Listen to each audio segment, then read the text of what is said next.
Welcome, everybody. We're just going to give it another minute or so to allow everybody to hop on. So thank you for joining us today. We're very excited.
All right, it's 2 minutes past the hour, so we're going to go ahead and get started, and everybody else can join in as they're coming in. My name is Amanda Hackett. I'm the communications manager for St. Benedict's Monastery in St. Joseph, Minnesota. I'm also on the board of directors for Communicators for Women Religious, and I'm also the co-chair of our education committee, and I'm going to be your facilitator today. This is a collaborative webinar between CWR and ACWR.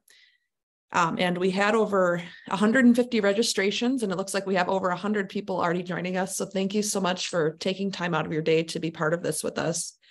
I just want to go over a few housekeeping items before we get started. First of all, this is going to be done in a webinar format. So you're going to be seeing the panelists only. It'll not be a big grid like you might be used to on other Zoom meetings. The webinar is also going to be recorded and will be distributed along with the resources used today to all registrants after the fact. And throughout the webinar, feel free to put any questions in the chat box or in the Q&A feature, and we'll be monitoring that throughout. And since this is a collaborative webinar, I just wanted to take a second to share a little bit about CWR from my end, and then I'm going to have Lisa share a little bit about ACWR. So CWR is a group of we're a professional networking group of communicators for women religious, and we've grown to include people who serve as a voice for our congregations. So it's not just people in communications roles, it also includes people in development, vocations, social justice, really anyone who serves as a voice for their congregation. And then Lisa, did you want to share a little bit about ACWR? Sure. So thank you, Amanda. My name is Lisa Schell, and I am the congregation archivist for the Adrian Dominican Sisters in Adrian, Michigan. And I'm also serving as the current ACWR president. For those of you who don't know, ACWR is archivist. It stands for Archivists for Congregations of Women Religious. And our primary mission is to assist lay and religious archivists and archive-adjacent professionals in the management, interpretation, and preservation of the historical record of Catholic sisters and nuns in the United States and worldwide. We are most excited to collaborate with CWR today and look forward to future opportunities. Archivists understand very much that collaborating with communicators is essential to increasing the visibility of our collections, and promoting legacy building, as well as creating a direct partnership to one of the congregation's most important content creators, which are communicators, because the content that they create ultimately ends up in the archive, and they are creating content that is history in the making, is what we like to call it. So in the fall, ACWR will be hosting a similar webinar in collaboration with CWR. So we'll be posting more details to come. And we would like to thank you for this wonderful opportunity, CWR, in the co-conversation at the confluence of communications archives, alongside of the critical voices represented here today of leadership sisters and lay professionals. So thank you.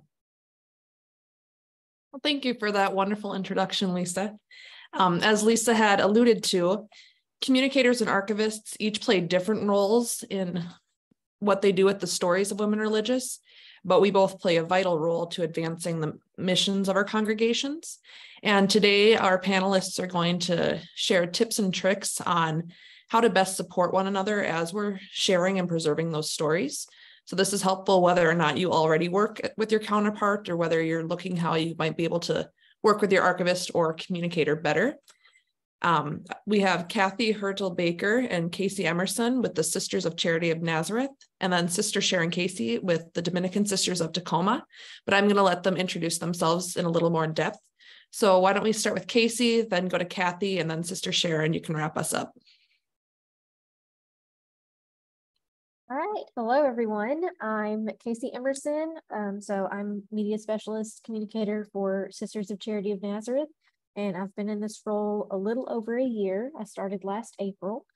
So it's been a learning experience. It's been a lot of fun. But I did actually get to work with Kathy before I came here in a different role. I worked in a newspaper here in Bardstown, where Nazareth is based, for 8 years. So very familiar with the sisters from that role. And so it's been wonderful to continue that relationship in this role. Hello everyone. My name is Kathy Hertel-Baker. I am the new director of the Sisters of Charity of Nazareth Heritage Center. For the last 14 years, I served as congregational archivist. We're doing a transition with our visitor center, museum, and archives to create our new heritage center. And as Kacie mentioned, we've been working together here the last couple of years and had the privilege of working together on various projects, even before that through her work with the Kentucky Standard in Bardstown. Good morning. I'm Sister Sharon Casey. Can you hear me? I am Sister Sharon Casey, a Dominican Sister of Tacoma. And I have the unique privilege of being all three. I was in leadership for over 26 years, and now I'm the archivist and communications director. We are a small community, so I will be speaking mainly from that perspective, but I look forward to hearing everyone. Thank you. So thanks again to our great panelists. So we're going to head on to our discussion questions. And Kathy and Kacie, we'll start with you. So what are some of the ways that you share the story of your congregations? So for instance, do you use social media, your website, magazine articles, etc.? And what is your process of working together to do this? I think I'll have Kacie kind of explain what the projects are, since she usually takes the head on those through the communications department. Then I could talk a little bit about how we collaborate on those. So we do share our stories through social media, and it can be anywhere from a more in-depth article to just a quick photo. Sometimes that's of a newer ministry, sometimes it's from archives, but we usually end up posting to our social media pages at least twice a day. And then we also have daily updates to our website, and those will go out through email as well. So we have subscribers to receive our nightly news updates, to share stories. And we have a magazine that comes out 3 times a year. So that really allows us to put those full stories in there as well. And then in addition to that, we will occasionally reach out to local media, newspapers, and here in Bardstown or in different areas, to share different stories that might be of local interest or tie in with a particular holiday or an anniversary. So yeah.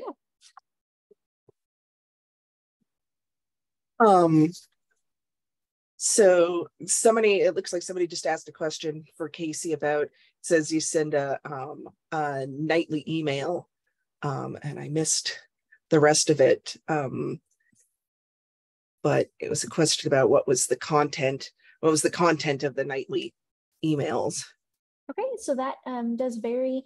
It's usually information about a ministry that's taking place or an event that took place. So it could be a nice in-depth feature piece about what our volunteers are doing, or if it could be, as Kathy will probably touch on a little bit later, if it's Women's History Month, we'll share different history stories and stories of the past. So we'll collaborate on projects like that. So it just depends. The nightly email is just a way that we communicate what's going on in the congregation now, but then we also use it to communicate anniversaries and fun little facts and reminders of, you know, on this day 30 years ago, this is what was taking place. Here's a little update.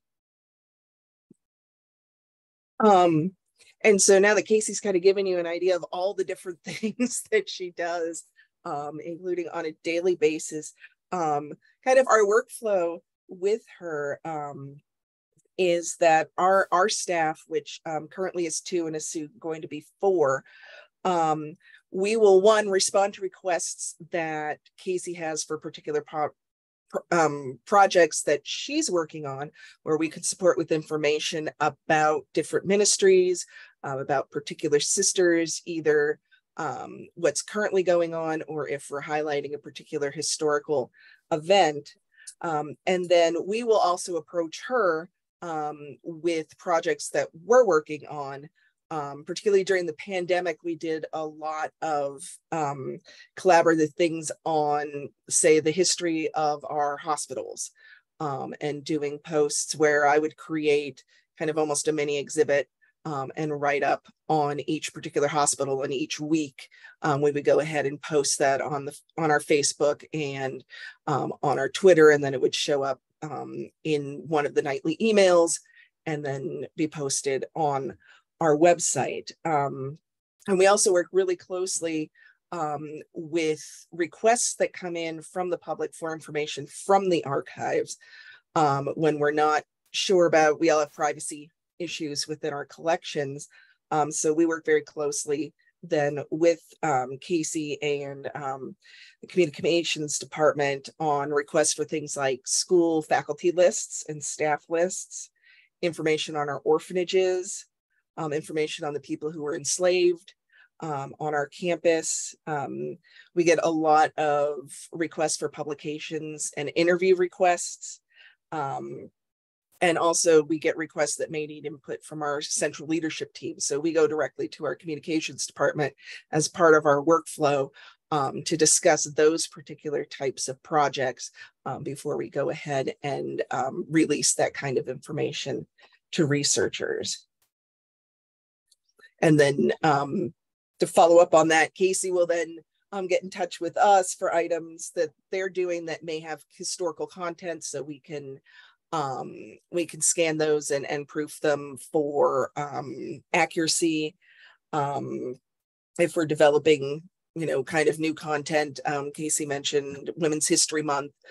We did a collaborative project highlighting sisters, some of our more recent sisters and some of our historic sisters through all of our media outlets. And when they're contacted by outside outlets for historical content, then also our obituaries, and then just fact checking anything that's going out that may have historical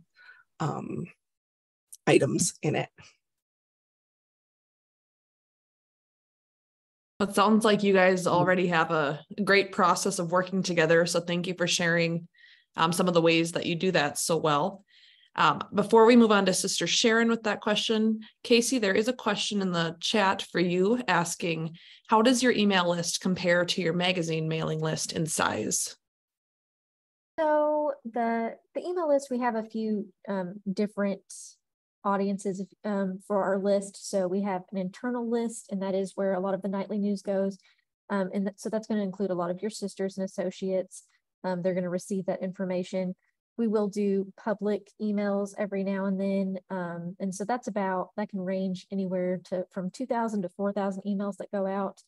I don't have the exact number on the magazine. It is several thousand that subscribe, but the magazine is free and accessible online too. So the mailing of the printed version of the magazine doesn't exactly reflect everyone who's viewing it.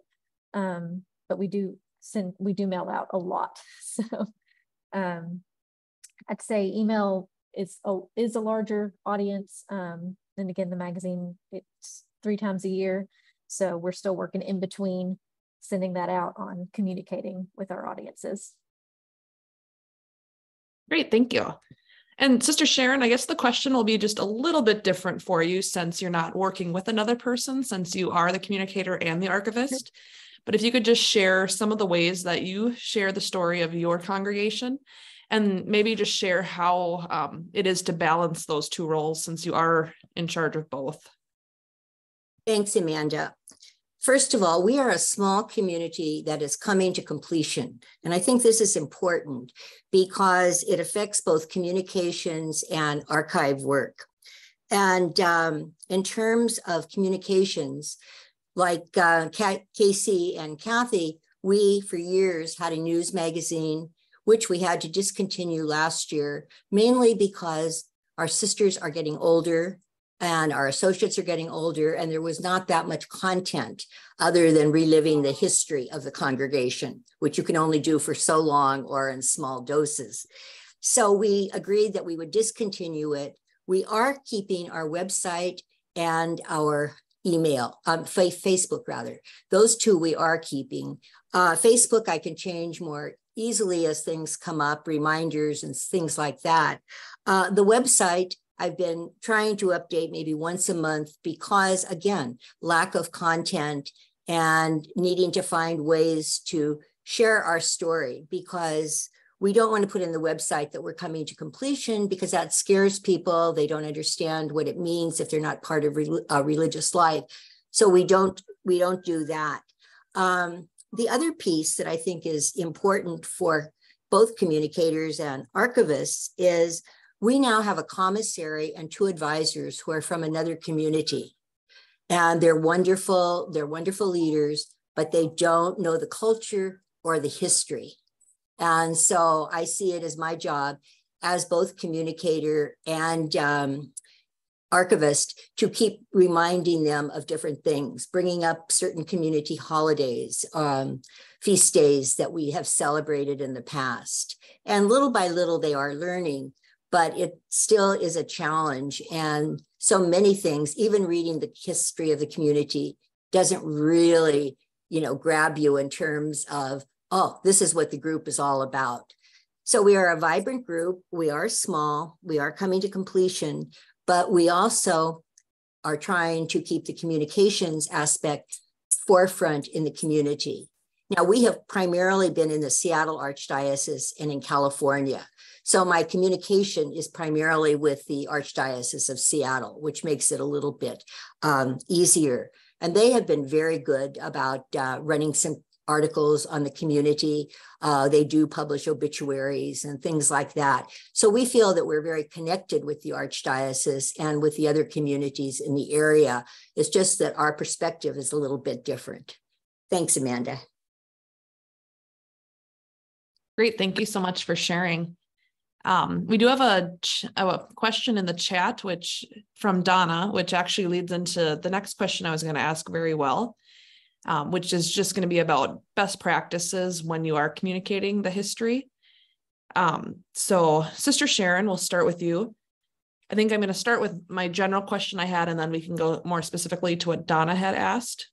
But what are some of the best practices to keep in mind when you're sharing the history of your congregation across all the different mediums? So, for example, best practices of confidentiality, respecting the past and acknowledging that times have changed. How do you do that? What are some best practices you could provide for us? Well, with regard to the confidentiality piece, having been in all 3 roles, I know what is confidential and what cannot be used. So that one is easy for me.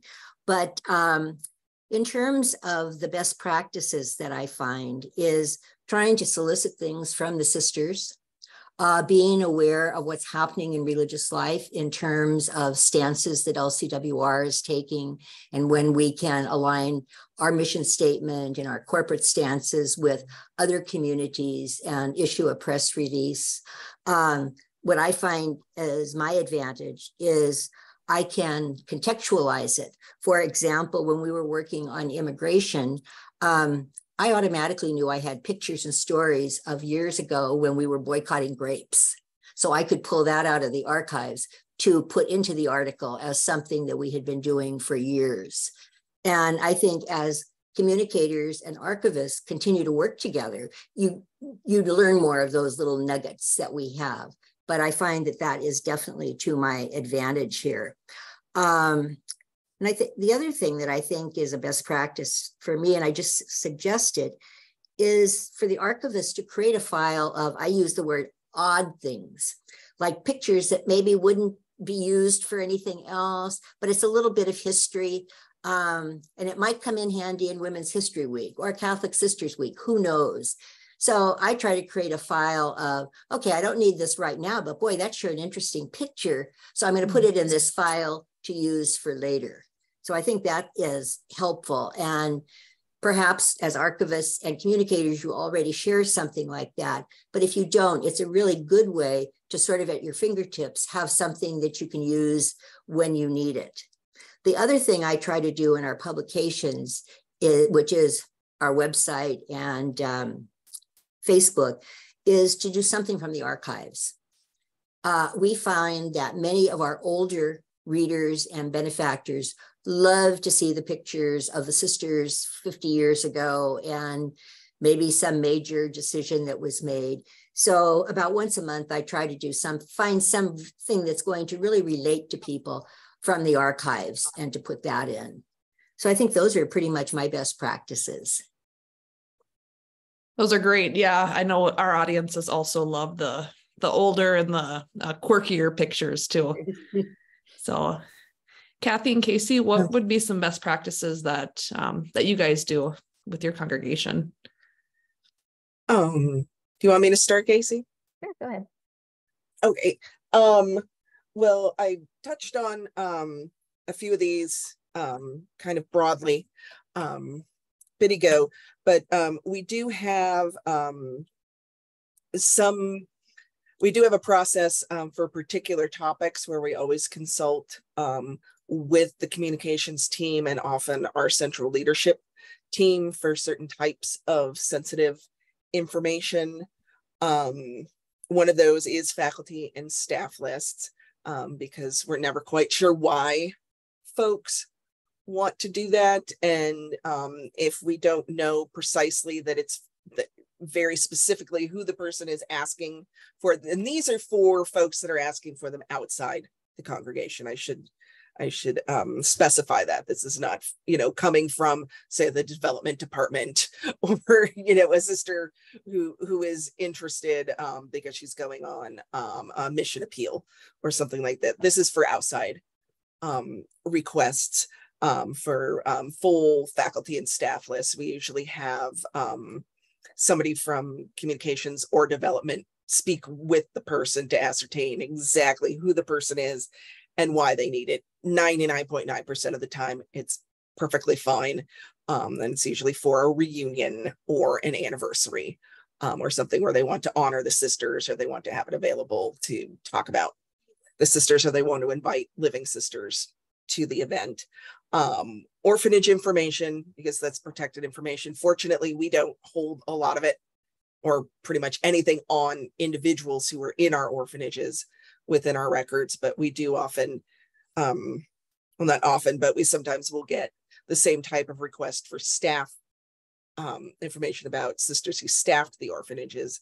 And again, the majority of the time, it's a former resident at one of them who just wants to know how the sister that they remember there is doing, or if they've passed.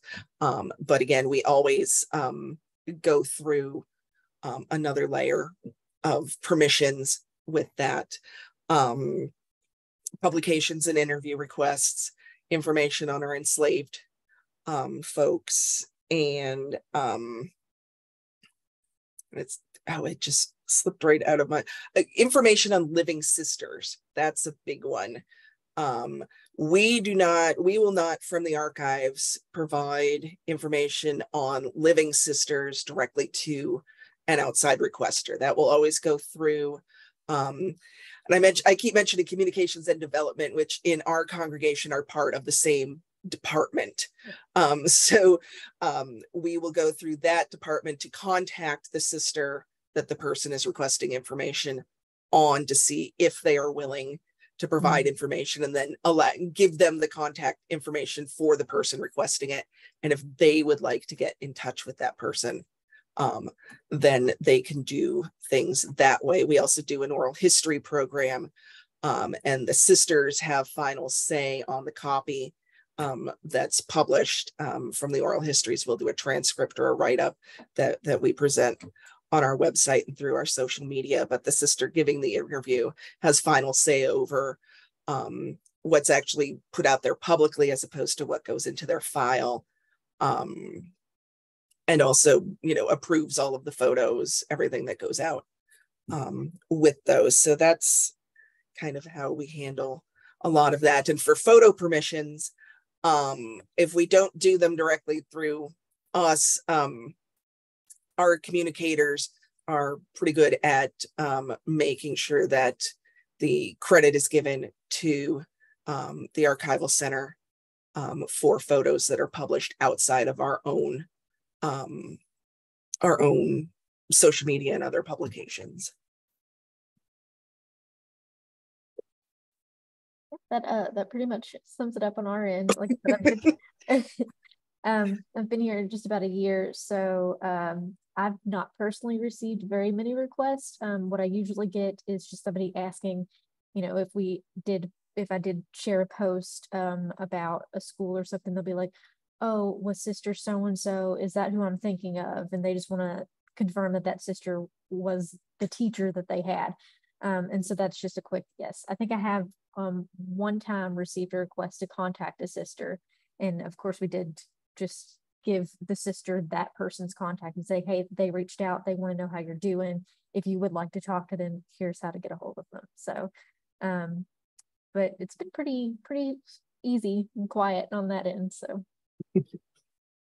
One thing Kathy reminded me of, when we were doing our magazine, and because we only had schools, we frequently featured the schools, which included students.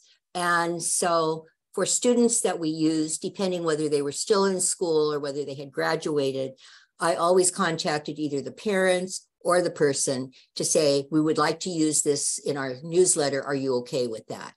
And that was the extent of the permission. If they did not give the permission or did not respond, we did not use the picture. All right, thank you all for sharing those best practices. I'm going to go back to Donna's question, which I think, Kathy, you hit on pretty well already. And I don't know if Sister Sharon, if you would have something to add to it, but Donna had asked, how do you deal with permission to publish agreements, for example, with a commercial entity like a newspaper or a TV station, and doing a video with images from your archives? And she went on to say that our newish communications person recently shared some historical images without notifying the archives and without a permissions agreement. And it was just a little uncomfortable on her end because those kind of things have always been routed to the archives in the past.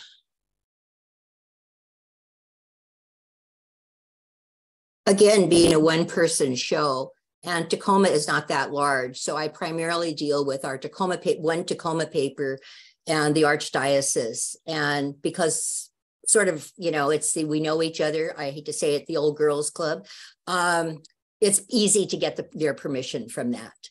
Mm-hmm. Was there anything else, Kathy, that you wanted to add to that? I know you had hit on it at the end of your piece. Building on what Sister Sharon was saying, that is something that most of the groups that are requesting are entities that we've dealt with for years, like our archdiocesan newspaper, our local newspaper, which as Kacie mentioned, she worked for 8 years beforehand. So we have some good relationships there. And then because both departments usually work very close together on anything, like any major interviews or publications, one, this was a little before Kacie's time, but we worked with a reporter from the New York Times on a story on our enslaved people. And that actually, most of the communications with that particular author were everything went through both our communicator, myself, and then also we brought in a liaison from our central leadership team from that also to make sure that our message was always consistent and concise. And then we'll get like for and then for books, I just saw one come up there about you don't get agreements in writing for things like books. We definitely do for more ephemeral things like social media sites. We ask for credit, but we don't necessarily do a formal agreement for them, if that does. I hope Donna, hi Donna, I know Donna from ACWR. I hope that answers the question.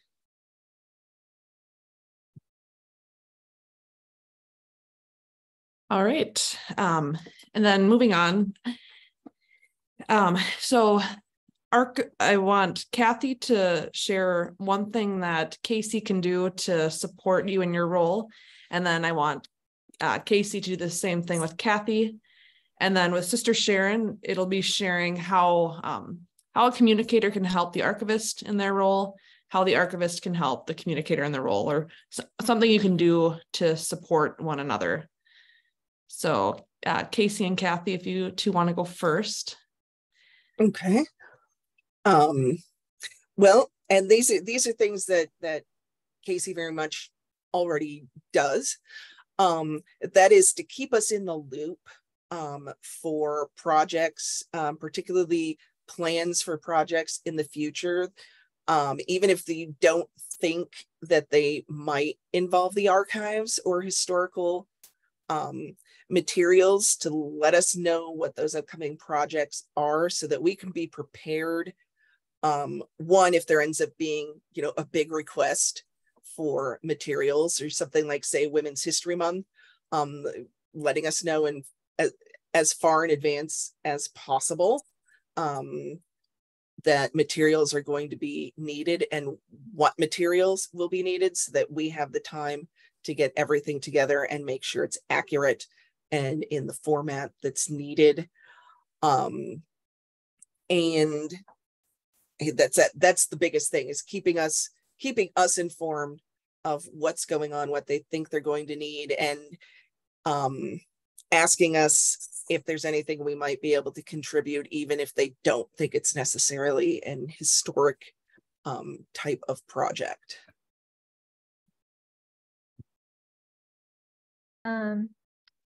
Kathy is great at working with me to get what I need, even when I don't give her the greatest amount of heads up on something. I try.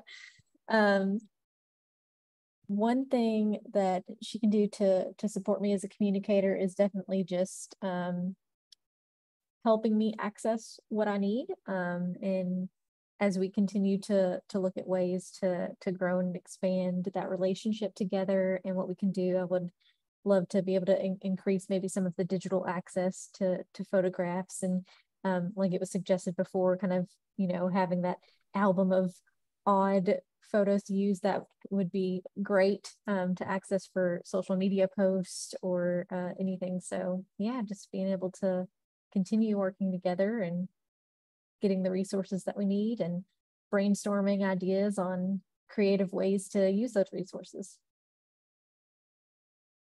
And I would just agree with that. I think it's the relationship and keeping in good communication, so that sometimes you can be ahead of something, other times you need something tomorrow.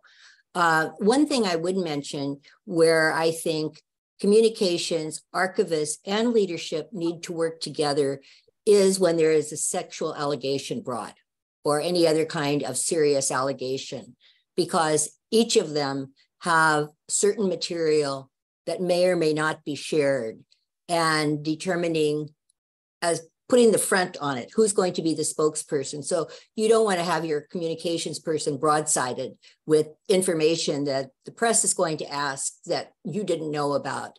So I think that's one area, and maybe any other sensitive areas where leadership, communicators, and archivists really need to work together. Yes, that is a great point, Sister Sharon. I want to encourage everyone at this time, if you have questions, please put them in the chat box or the Q&A feature. We have a lot of time for questions. I also just want to address what Sister Joanne Gallagher has put in the chat, and wondered if Kathy or Sister Sharon, if you have had any similar experiences with this. I think this is more of an archivist side of things, but Sister Joanne had said that a significant issue that they've been facing is some of the better pictures that they've had in the archives that were not taken by them are no longer owned by, for example, the Toronto paper that took an image that they really like to use no longer owns it. And now Getty Images owns it, and they have to pay hundreds of dollars just to use that. So I'm wondering if that is something that's come up in your congregations, or if you have any advice or anything to add to that. I have not read. Go ahead. Oh, I was just going to say, we haven't had a situation like that where we were trying to use a photo, but we have had folks want to use photos that we have copies of that are owned by other entities. Usually it's a newspaper that took the photos for us. And what we do is we have a form that basically says that we'll give them a copy of the photo, but if they plan to use it if they plan to publish it in any way, it is their responsibility to contact the copyright holder and gain permission, and that we do not have the ability to grant them permission to use that photo, and that they understand that, so that if they decide to publish it without getting permission from the actual copyright holder, it can't come back to us. We can say they knew we couldn't give them permission.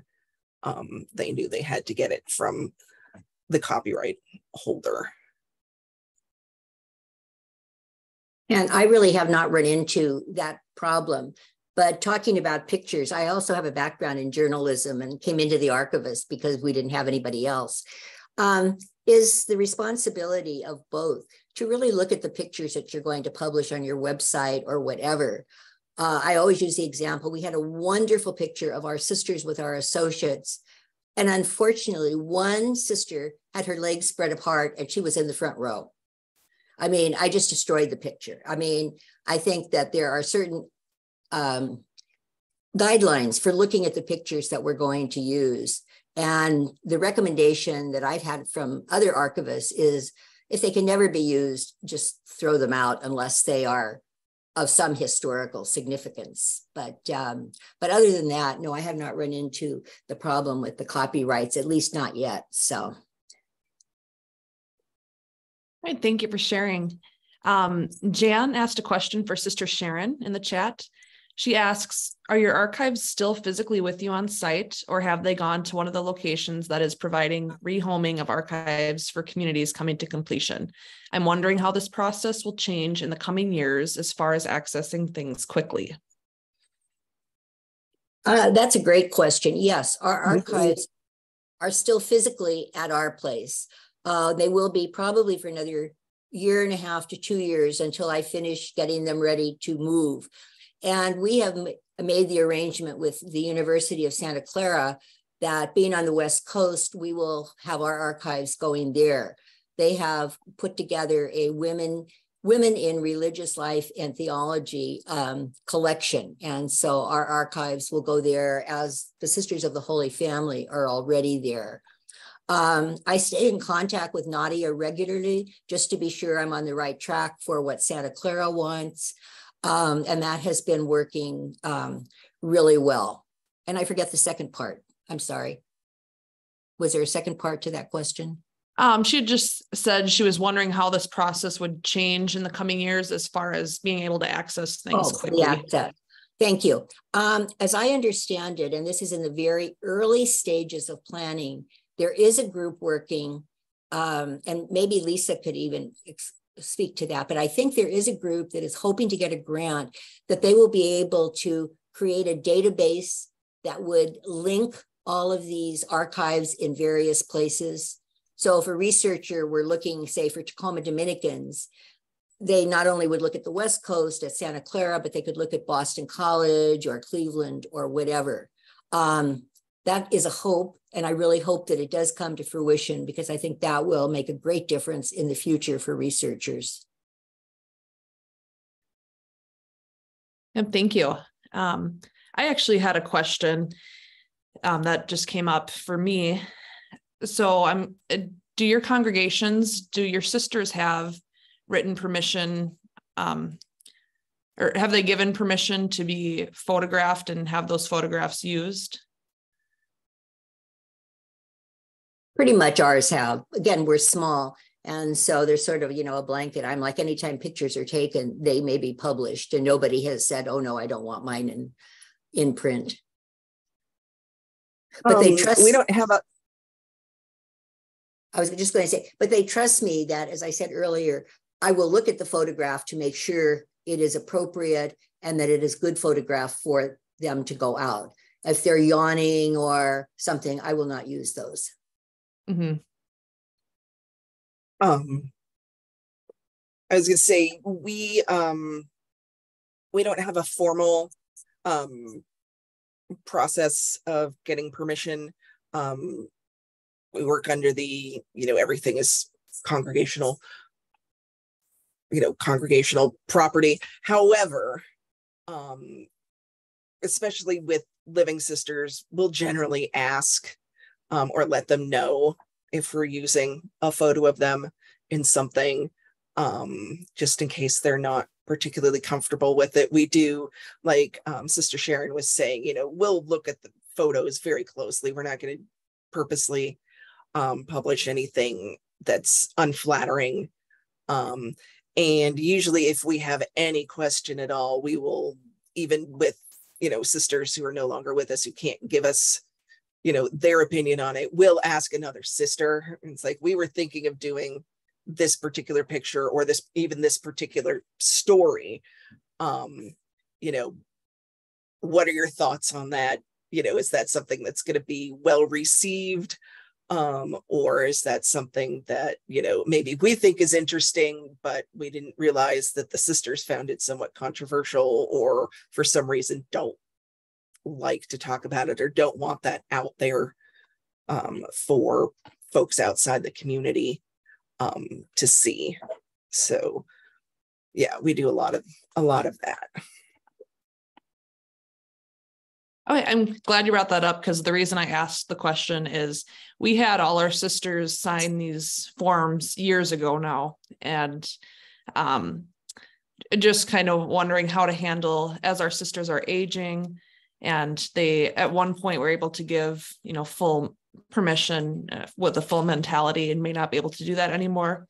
So I was just kind of curious how you might be handling that, or if you look at it more as they've given permission, so that's what they've done. But we also are very careful with what we do, and we won't publish anything that's unflattering or that the public doesn't need to see. One thing I do is sometimes we have a great picture we want to use, and it has one or two former members in it. And if they are living, I will contact them and say, hey, this is a great picture. Remember when? And I'd like to use it. And most of the time they, are very open to having that done. If they are deceased, it's a little more tricky. And my standard is just, it depends on what the topic is. If it's a very general topic that's not going to be controversial, I'll use the picture. If it could maybe I knew something, had heard something about that sister when she was at that school that was not necessarily positive, I won't use it. Jack asked, do you have any other tips for getting great photos of sisters to share? Our congregation would like more photos of sisters in ministry that help tell the story of their work. Good luck. Yeah, it can be difficult to get those. Yeah. Photograph everything. Just keep shooting. That's so I'm the campus photographer as well, and I collaborate with our communicators in India to send us photos of ministries and missions over there, and in Louisville we'll get a lot of submitted photos, but on campus, you know, when we have gatherings and things like that, I've always got a camera with me, so just watch for those good expressive moments, those good interaction moments, and even if they're not really necessarily doing anything that you think is story worthy in that moment, just that great photo of a conversation between two people can accompany a story later on. And so yeah, just shoot as much as you can. Elizabeth asks, how often does everyone's communication departments transfer their material to the archives? Do you have any wisdom to share there?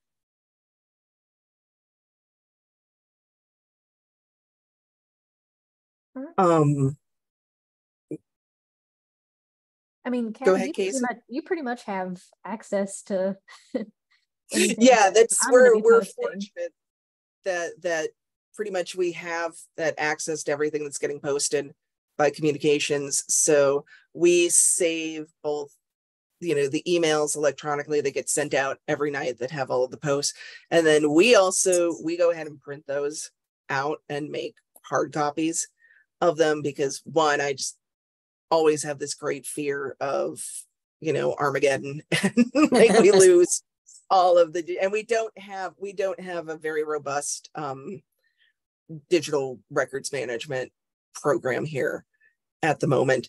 And also when the sisters want to go through them, they don't want to go through looking at the digital files. They want to page through it. And we find it very helpful to just kind of have the things that are, you know, before and after it too, that often is we store them then in chronological order, and then we index all of them. We have them all indexed. So that's kind of how we do it here. And then if we just need, if we're the ones who are saying, hey, do you have any recent photos of this? We don't have unlimited access to the digital files for the communications department, but they will send us appropriate links for getting into their digital photo files to kind of look through and search for what we might need, particularly for when we're doing our oral history projects, where we're using both older photos of sisters and then current photos of sisters. And I just automatically archive what I write. So for outside publications, I do keep a running spreadsheet. So every week I kind of have the Google alerts that I check for anytime the Sisters of Charity of Nazareth are mentioned in a news type publication, whether it's Global Sisters Report or The Record or the Herald Leader or a little newspaper in Maryland that picks something up. And so I do have those links saved in that spreadsheet that Kathy has access to as well. So if it is something that might be significant, something to save, she can go back and look at those and print them, or try and get a hard copy if needed. And that's what we usually do, is I have those alerts too, just in case, but we go through and make hard copies of those to have, and then those will go in either individual mission files, sisters drop files, wherever it's appropriate to go ahead and file those. Thank you for sharing those processes. I do just want, as a CWR member, I'm going to do a shameless plug. Lori, who is one of the co-chairs for our annual conference this fall, did mention that there is going to be a workshop at our conference this year about managing digital assets. It's from October 10th to 13th in St. Louis. So just shameless plug there. You can get one-day passes if you're in the area and interested in popping in on this workshop.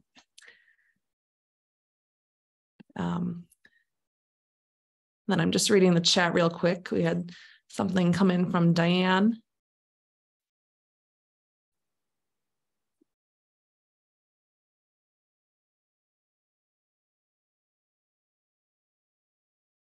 And hers was more of a comment adding to it than a question. I will say I know I'm not a panelist, but for our congregation, as the photos come in, I organize them just by month. And then at the end of every month, I try to put it on a disc, and then I give that disc to the archives and they do what they need to do with that. So that's how we handle it. And that's just how we've done it since I started. So I'd be very curious to hear from other congregations as well, how they handle that, because that can get very backlogged sometimes.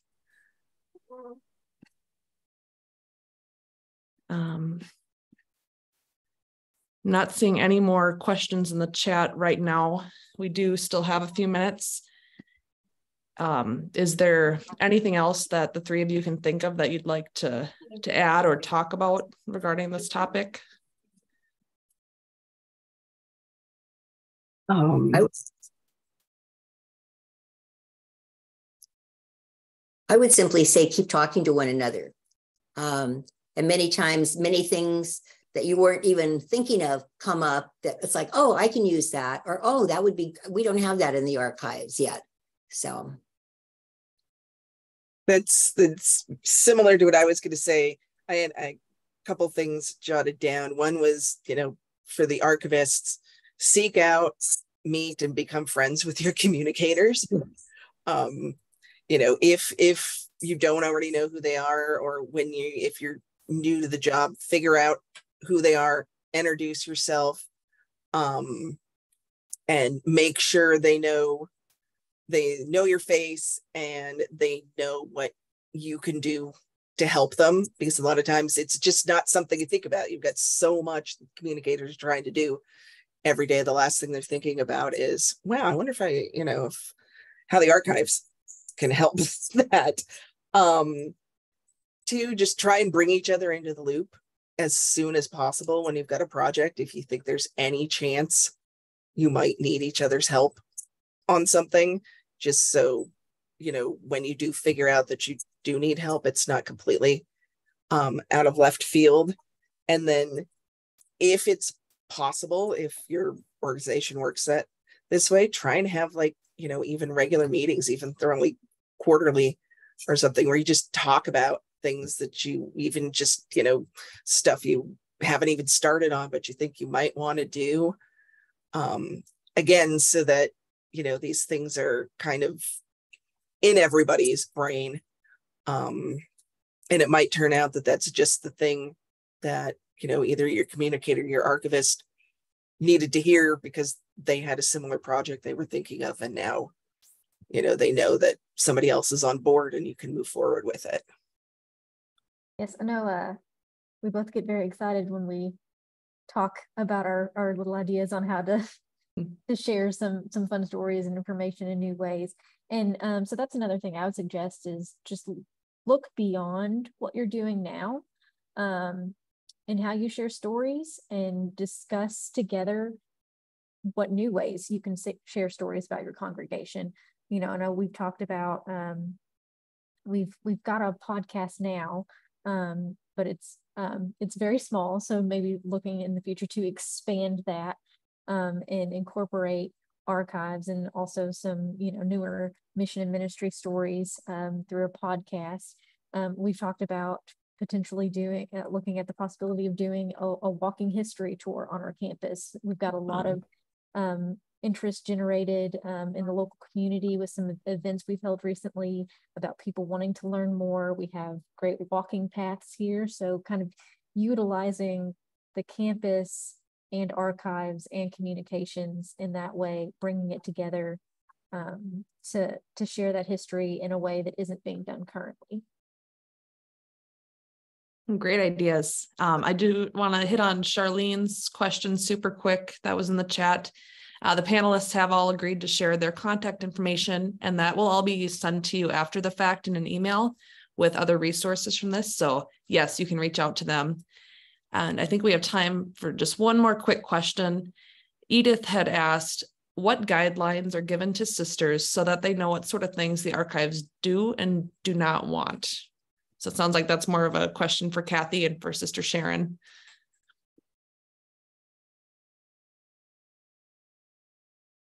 I'm still in the process of developing specific guidelines. I know some are out there because I've borrowed them from other communities.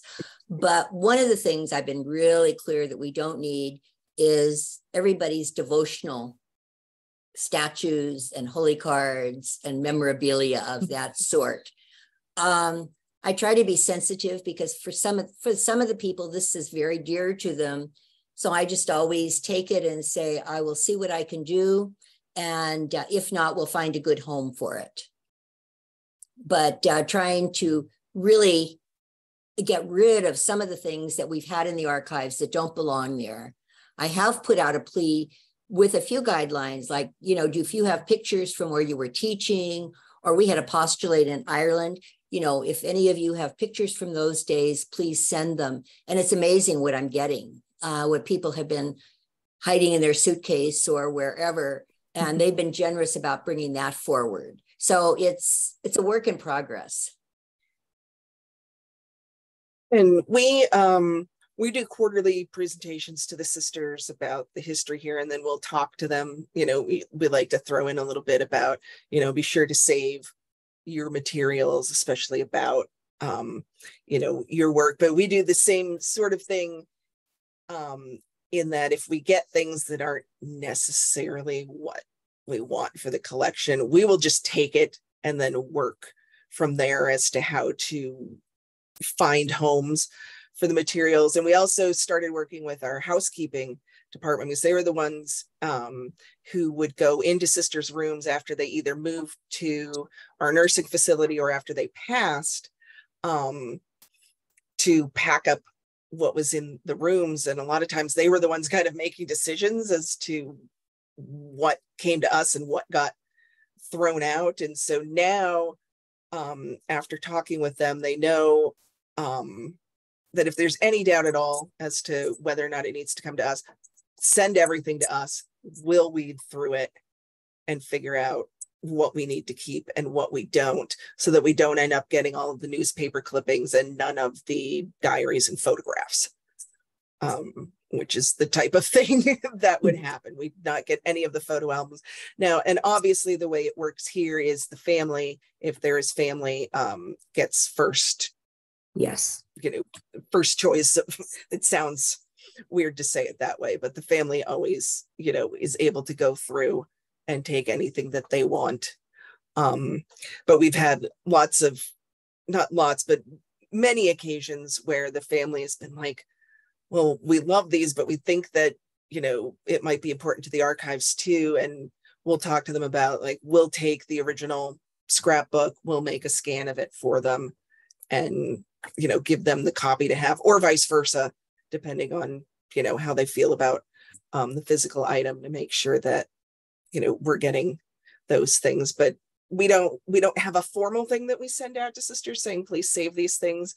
But we try and talk about it as much as possible with them, because they'll come over and go, I want to see my file. What's in there? What do you want me to send? And so we'll show them kind of one of those, sisters files that kind of has like all the things that we could ever hope. Like, this is what we would love to have, but anything you think you want us to save about you, send it to us and we'll put it in there. And then if we need to weed later, we'll do that. I do the same thing when a sister passes. Family get first choice of what things that they would need. And many times they want a lot, other times they want very little. Well, thank you. We are at the top of the hour, and unfortunately, I do see another question or two have rolled in. So I'm going to encourage everybody to reach out to our panelists if you have further questions or want to go into further discussion. Thank you so much to Kacie, Kathy, and Sister Sharon for sharing your wisdom and sharing how you collaborate with one another. Just a reminder again that there will be an email to all registrants after this webinar is through with resources, email addresses, and there will also be a survey coming too. So we'd really appreciate if you could fill that out. And as Lisa had teased in the beginning, there will be another collaborative webinar between our two groups sometime in the fall. So please stay tuned and we'll share information with that as we get it going together. So thank you everybody for joining us today. We hope you have a great rest of the day. Thank you. Thank you. Thank you.